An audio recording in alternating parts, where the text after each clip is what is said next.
اس وقت ہندوستان میں مسلم معاشرہ جن مسائل سے دو چار ہے، ان میں سے ایک بڑا مسئلہ شادی میں غیر اسلام رسوم و رواج کا در آنا ہے۔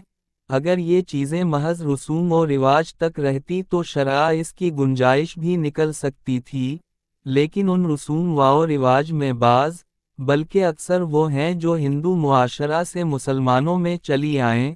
مسلمانوں نے ان رسوم و رواج پر اتنی سختی سے عمل کرنا شروع کر دی ہے کہ ایسا معلوم ہوتا ہے کہ یہ دین کا حصہ ہے اور اسلام کا طریقہ ہے۔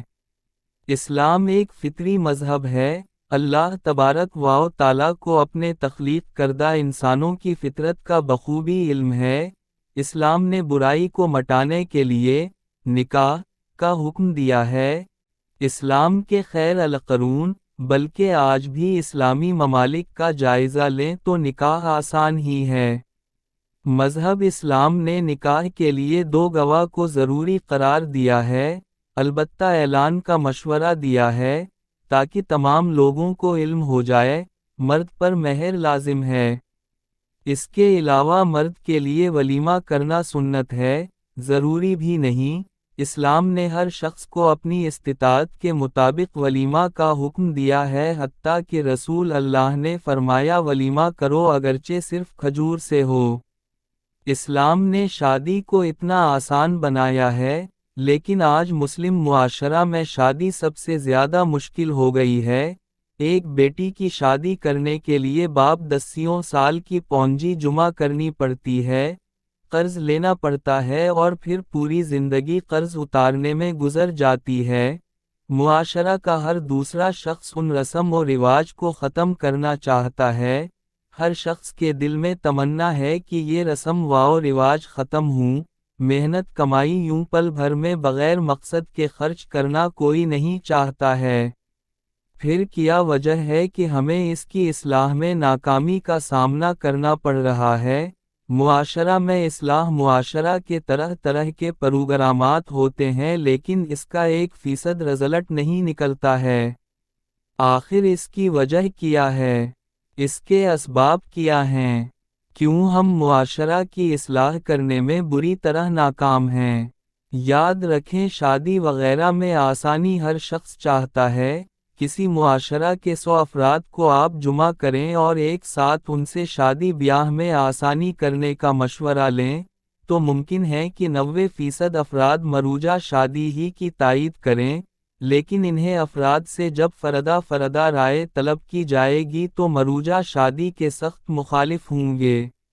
یہ ایک نفسیات مسئلہ ہے۔ ہر شخص چاہتا ہے کہ سادگی سے شادی ہو، لیکن انا کا مسئلہ آ جاتا ہے۔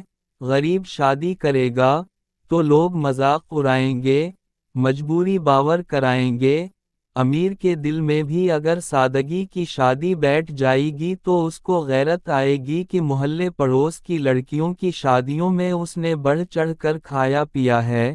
اب جب کھلانے کی بات آ گئی ہے تو سادگی کی شادی کر رہا ہے کہ لوگ بخیل اور نہ جانے کیا کہیں۔ یاد رکھیں، یہ ایک نفسیاتی مسئلہ ہے۔ اگر کسی معاشرہ میں 100 گھر ہیں اور 10 گھر سادگی کے ساتھ شادی کرنے لگے تو باقی میں سے اکثر خود بخود سادگی سے کرنا شروع کر دیں گے، لیکن اگر کسی معاشرہ کے 95% لوگوں کی شادی میں غیر اسلامی رسم و رواج رہتی ہے تو باقی کے 5% لوگ جن کے دل میں سادگی کے ساتھ شادی کا تصور ہے، بعید نہیں ہے کہ معاشرہ کے دباؤ کی وجہ سے وہ ابھی اسی طرح شادی کریں۔ بات طویل ہو رہی ہے، بندہ اپنے اصل پوائنٹ کی طرف واپس آتا ہے اور ناکامی کے اسباب تلاش کرتے ہیں۔ ہم دیکھتے ہیں کہ ہمارے معاشرہ میں جن لوگوں کی حیثیت رہنما، رہبر اور دینی قائد کی ہے، اور جو لوگ معاشرہ کی اصلاح کرتے ہیں، خواہ جلسہ جلوس کے ذریعہ ہو یا مسجد کے ممبر کے ذریعہ ہو، یہ عظیم کام علماء کا طبقہ انجام دیتا ہے۔ برابر مسجد کے ممبر کے ذریعہ اصلاح معاشرہ کے سٹیج سے ان رسم و رواج کے خلاف آواز اٹھائی جاتی ہے۔ اسلام کے نظام نکاح سے واقف کرایا جاتا ہے، لیکن کیا وجہ ہے کہ علماء کی یہ باتیں مؤثر نہیں ہوتی ہے؟ معاشرہ پر 1% عمل نہیں ہو رہا ہے، اس کی کیا وجہ ہے؟ اصل بات یہ کہ انسان قول سے زیادہ عمل سے متاثر ہوتا ہے۔ کوئی بات آپ 10 مرتبہ سمجھائیں، ممکن ہے بات سمجھ میں نہ آئے، لیکن عملی طور پر اسے پہلی مرتبہ میں سمجھ آ جائے گی۔ قول اور عمل میں یکسانیت ضروری ہے۔ الفاظ میں تاثیر کے لیے خلوص کے ساتھ ساتھ قول و عمل میں یکسانیت بھی ضروری ہے۔ عوام کے سامنے ان رسم و رواج کو ترک کرنے پر زور دیا جاتا ہے، لیکن جب عوام انہیں مصلحین کو دیکھتی ہے کہ وہ ان رسم و رواج سے جڑے ہوئے ہیں تو ان کی سنی انسنی کر دیتی ہے۔ آئیے ہم دیکھتے ہیں علماء ممبر سے جو باتیں کہتے ہیں کیا اس پر عمل کرتے ہیں۔ ان کے قول و عمل میں کتنا تضاد ہے۔ 1. علماء جہیز وغیرہ کو سماجی ناسور کہتے ہیں، لیکن خود جہیز لیتے ہیں، اکثریت کے اعتبار سے ہے، باقی استثناء ہر چیز میں رہتا ہے۔ 2. علماء میں سے 50% یا اس سے زیادہ ایک بڑی تعداد میں بارات لے کر جاتے ہیں۔ 3. باقی علماء خود کی بارات تو بہت مختصر لے جاتے ہیں، چائے پانی پر صرف نکاح کرتے ہیں، لیکن دوسروں کی بارات میں بڑھ چڑھ کر حصہ لیتے ہیں، خواہ تعداد کتنی ہی زیادہ ہو، خواہ کھانے کے نام پر لڑکی والوں پر کتنا ہی ظلم کیا جائے۔ 3. علماء کی ایک بڑی تعداد لڑکیوں کے نکاح میں بھی دعوت کا اہتمام کرتی ہے، جو کہ سراسر اسراف ہے۔ اسلام کا نظام یہ ہے کہ لڑکے کے والوں کی طرف سے چند لوگ آئیں اور نکاح کر کے چلے جائیں، باقی ولیمہ لڑکے کے ذمہ ہے۔ لڑکی کی طرف سے جو دعوت دی جاتی ہے اس کا اسلام میں کوئی تصور نہیں ہے، یہ ایک ہندوانہ رسم و رواج ہے۔ 4.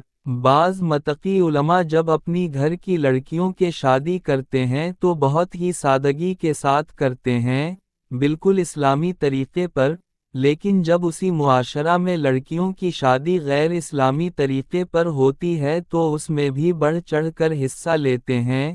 جب ایک چیز غلط ہے تو اس میں حصہ لینا کیسے درست ہے؟ 5. شادی بیاہ میں بہت سی ہندوانہ رسم و رواج مثلاً ہلدی، مڑوا وغیرہ کی تقریب ذوق و شوق سے خود عالم و علماء کے گھرانے میں منعقد کی جاتی ہے۔ 6. ہمارے جو علماء بارات وغیرہ میں نہیں جاتے وہ بھی نکاح کے نام پر اسراف والی شادیوں کا حصہ بن جاتے ہیں۔ اس سلسلے میں ہمارا طرز عمل کیا ہونا چاہیے؟ اگر ہم واقعی معاشرہ سے غیر اسلامی رسوم و رواج کو ختم کرنا چاہتے ہیں تو اسلام طریقہ پر ہمیں شدت سے عمل کرنا چاہیے۔ اس سلسلے میں ہمارا طرز عمل دو ٹوک ہو۔ مصلحت کے نام پر ہمیں بالکل غیر اسلامی طرز پر منعقد شادیوں میں شریک نہیں ہونا چاہیے۔ اس سلسلے میں ہمارا لائحہ عمل کچھ ایسا ہونا چاہیے۔ 1. جہیز ہم سختی سے نہ لیں۔ 2. جن لوگوں کے متعلق معلوم ہو کہ وہ جہیز باقاعدہ طلب کر رہے ہیں ان کے ولیمہ تک میں شریک نہ ہوں۔ 3. نکاح کے لیے چند افراد کو ساتھ لے جائیں، مختصر چائے پانی کے ساتھ نکاح کیا جائے، ممکن ہو تو نکاح مسجد میں کیا جائے۔ 4. جو لوگ بڑی تعداد میں نکاح کے لیے بارات لے جاتے ہیں، ان کی بارات میں شریک نہ ہوا جائے، اسی طرح جن کے نکاح میں مختلف طرح کے لوازم ہو، کھانے وغیرہ کا انتظام ہو، لمبی چوڑی دعوت ہو، ایسی بارات میں بھی شرکت نہ جائے۔ 5. لڑکی کی طرف سے جو لمبی چوڑی دعوت ہوتی ہے، اس میں بالکل ہی شرکت نہ کی جائے۔ 6. جس نکاح میں بڑی تعداد میں بارات آئے، یا پھر لڑکی کی طرف سے لمبی چوڑی دعوت کا اہتمام کیا جائے، ایسی جگہ نکاح نہ پڑھایا جائے۔ اگر تعلقات کی وجہ سے نکاح پڑھایا جائے تو کھانا وغیرہ نہیں کھایا جائے۔ بعض متقی علماء ایسا ہی کرتے ہیں۔ 7. علماء اپنے ماتحت لڑکیوں کا نکاح سادگی کے ساتھ کریں، لمبی چوڑی دعوت کا اہتمام نہ کریں۔